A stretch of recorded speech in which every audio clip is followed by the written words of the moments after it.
I had my first credible fear interview today as a law student or professional or otherwise.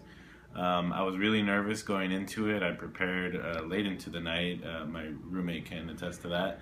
And I felt nervous about it at first, but I think once we got the ball rolling and the woman was really brave in there answering all the questions. And when we came out, I debriefed with some of the attorneys, and they said that they thought it went well, and that we expect a positive, credible fear finding, which means we're just getting this woman one step further in her journey to be released from detention.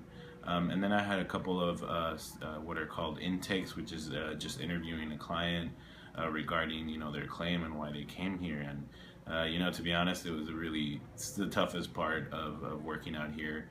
You hear some horrible stories, but at the end of hearing stuff like that, I think there's always a shining light in that they've shared all of this with you, but the hope is that after going through something like this, that they can change their lives forever if they get through their credible fear interview, get going on their asylum process, and hopefully be released as soon as possible.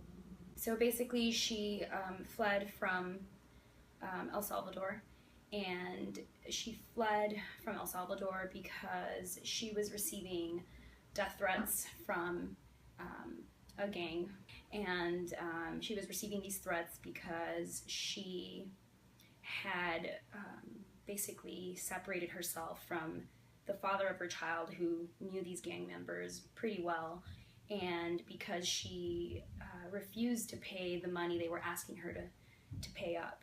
Because a lot of these gangs, what they do is that they force you to give them money, and because she had to support her child, she eventually had to stop giving them money. She just couldn't feed her kid, and she started receiving all of these death threats because of that, and eventually she just had to leave because she really feared for her life and the life of her child.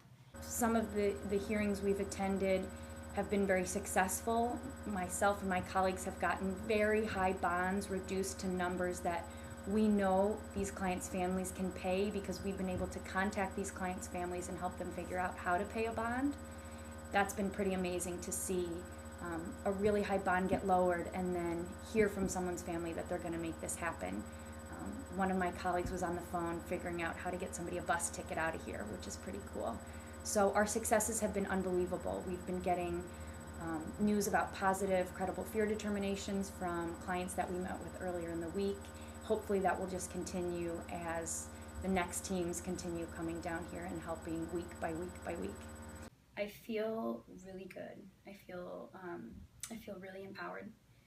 I think we're all exhausted, but it's like this weird feeling of exhaustion mixed with just like motivation, and we're all kind of wired, and we all really want to help as many people as we can. And I think that we feel like we have a genuine purpose here, and I think all of our positivity and all of our motivation is just sort of like bouncing off of each other. They are so appreciative for our service. This morning I prepared a woman for her credible fear interview that we'll be attending tomorrow. We spent a great deal of time discussing some very sensitive and emotional topics.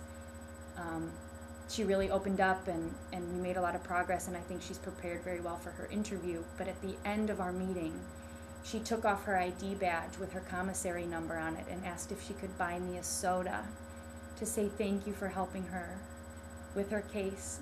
This woman has nothing. The clothes on her back are not her own, and she still wanted to give me something as a token of her appreciation. That's how grateful these people are for our help. If anybody is even remotely thinking about coming to serve in Dilley, Texas, I implore you to do so. These women need our help. I'm a young practitioner, but I have seen so many clients and made so much progress on their cases, just little by little.